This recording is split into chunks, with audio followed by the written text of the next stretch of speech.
Everyone, welcome to Mira's kitchen. આ વિડીયોમાં હું તમને ચોકલેટ આઈસ્ક્રીમની રેસીપી શેર કરીશ। એકદમ બહાર જેવું જ ટેસ્ટમાં અને ક્રીમી બની અને રેડી થશે આઈસ્ક્રીમ, જોઈ શકો છો। તો ચલો જોઈ લઈએ રેસીપી। ચોકલેટ આઈસ્ક્રીમ બનાવવા માટે અત્યારે મેં ફૂલ ફેટ મિલ્ક લઈ લીધું છે, 1/2 લીટર। એને આપણે ગાળી લેશું અને આમાં આપણે ફૂલ ફેટ જ મિલ્ક લેવાનું છે, જેથી કરીને બહુ જ ફાઇન ક્રીમી એવું આઈસ્ક્રીમ જે બહાર મળતું હોય છે એ ટાઈપનું જ બની અને રેડી થશે। 2 ટેબલ GMS પાવડર એડ કરી દઈશું। Pinch of CMC powder add કરીશું, સાવ પીંચ જ એડ કરવાનું છે। 1 ટેબલ સ્પૂન જેટલો કોર્નફ્લોર એડ કરી દઈશું। મિલ્ક પાવડર એડ કરી દઈશું 2 ટેબલ સ્પૂન જેટલો।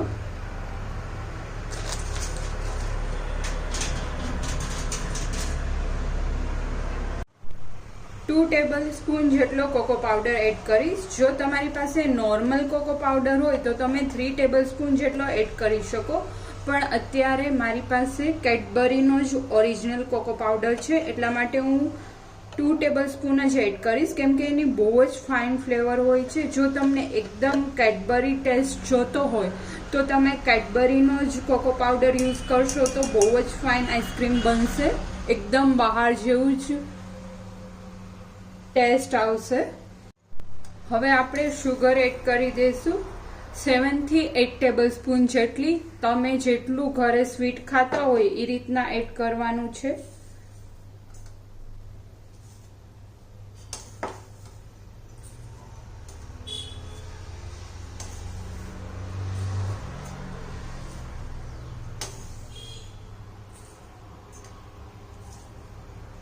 અત્યારે મારી ઘરે બહુ સ્વીટ નથી ખવાતું એટલે 4 ટેબલ સ્પૂન જેટલું મેં એડ કરેલી છે, પણ તમે ટેસ્ટ પ્રમાણે વધઘટ કરી શકો। હવે પ્રોપરલી બધું મિક્સઅપ કરી દઈશું। બધા પાવડર દૂધ સાથે મિક્સઅપ થઈ જાય ત્યાં સુધી આવી રીતના પ્રોપરલી આપણે નીચે જ એને મિક્સ કરવાનું છે, પછી ગેસ ઉપર ઉકાળવાનું છે દૂધને।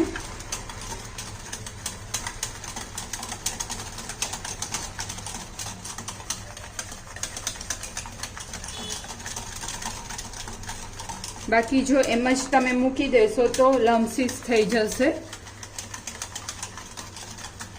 મેં અત્યારે 6 ટેબલ સ્પૂન જેટલી એડ કરેલી છે સુગર। જો તમે વધારે સ્વીટ અથવા તો નોર્મલ જે બહાર આઈસ્ક્રીમ મળતું હોય એટલું સ્વીટ બનાવવું હોય તો 7 થી 8 ટેબલ સ્પૂન જેટલું તમારે શુગર એડ કરવાની રહેશે। તો બધું પ્રોપરલી મિક્સઅપ થઈ ગયું છે। હવે આને આપણે ગેસ ઉપર રાખી દઈશું। હવે એકદમ ઠીક થાય ગેસ ઉપર આવી રીતના કન્ટિન્યુઅસલી હલાવતા રહીશું અને મીડિયમથી હાઈ ફ્લેમ ઉપર આપણે ઉકાળી લેવાનું છે ઠીક થાય ત્યાં સુધી। યક્ષને આઈસ્ક્રીમ બહુ જ ભાવે છે, તો એને હું બહારનું આપતી જ નથી, બને ત્યાં સુધી આવી રીતના ન્યૂ ફ્લેવરનું ઘરે જ ટ્રાય કરી અને આપું છું, જેથી કરીને હેલ્ધી રહે। બહારનું આપણે ખવડાવીએ એના કરતાં ઘરનું આઈસ્ક્રીમ જો બનાવી અને કિડ્સને સ્પેશિયલી ખવડાવીએ તો સારું રહેશે અને બહુ ઝાઝી વાર બી નહીં લાગે, તમે ઇઝીલી બનાવી શકશો આ વિડીયો જોઈને। તો આપ જોઈ શકો છો ઠીક થવા માંડ્યું છે અને હજી થોડી વાર રહેશે, રૂમ ટેમ્પરેચર પર આવશે એટલે એકદમ ઠીક થઈ જશે। રીતના ચમચામાં ચોટી જાય છે એટલું ઠીક થવા માંડ્યું છે। તો હવે ગેસ ઓફ કરી લેશું। અંદાજે આપણે 10 થી 15 મિનિટ માટે ઉકાળવાનું છે। તો અત્યારે રૂમ ટેમ્પરેચર ઉપર આવી ગયું છે અને આપ જોઈ શકો છો એકદમ ઠીક થઈ ગયું છે। આ પરફેક્ટ સ્ટેજ છે। આને આપણે ફ્રીઝરમાં મૂકી દઈશું એકદમ જામી જાય ત્યાં સુધી, ઓવરનાઇટ અથવા તો એકદમ જામે ત્યાં સુધી ફ્રીઝરમાં મૂકી દેવાનું છે। તો અત્યારે આપ જોઈ શકો છો એકદમ જામી ગયું છે, ઠીક થઈ ગયું છે। થોડું આપણે આવી રીતના ચમચાથી હેલ્પથી છૂટું પાડી દઈશું, જેથી કરીને બીટ કરવું ઇઝી પડે આપણને. બહુ જ ફાઇન જે બહાર મળતું હોય છે ચોકલેટ આઈસ્ક્રીમ, એ ટાઈપનું જ બની અને રેડી થશે. આપ જોઈ શકો છો અત્યારે જ ક્રીમી આટલું લાગે છે. હજી આપણે બીટ કરશું એટલે એકદમ ક્રીમી આઈસ્ક્રીમ રેડી થઈ જશે.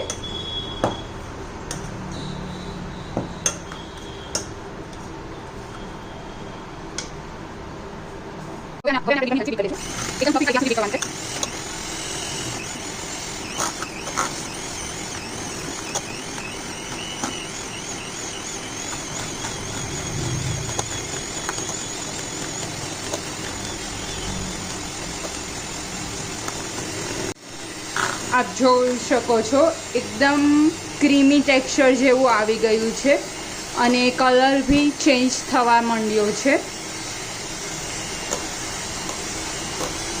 જેટલું આપણે બનાવ્યું હોય એનાથી ડબલ ક્વોન્ટિટીમાં થઈ જશે.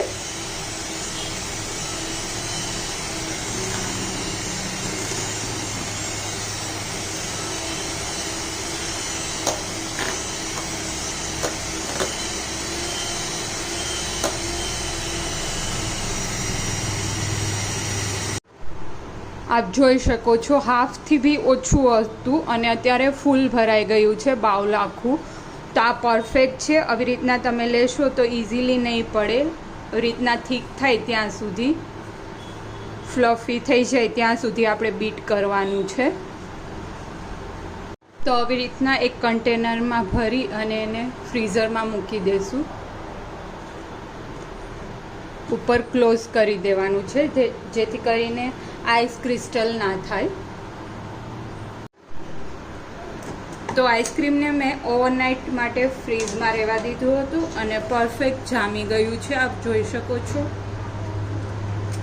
હવે સ્કૂપરની હેલ્પથી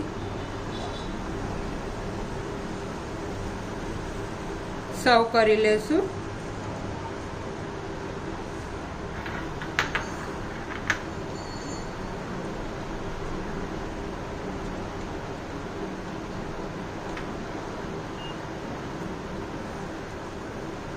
એકદમ ક્રીમી અને બહાર જેવું જ બની અને રેડી થશે. તમે આવેથી ટ્રાય ના કર્યું હોય તો શ્યોર ટ્રાય કરજો, બહુ જ ગમશે બધાને.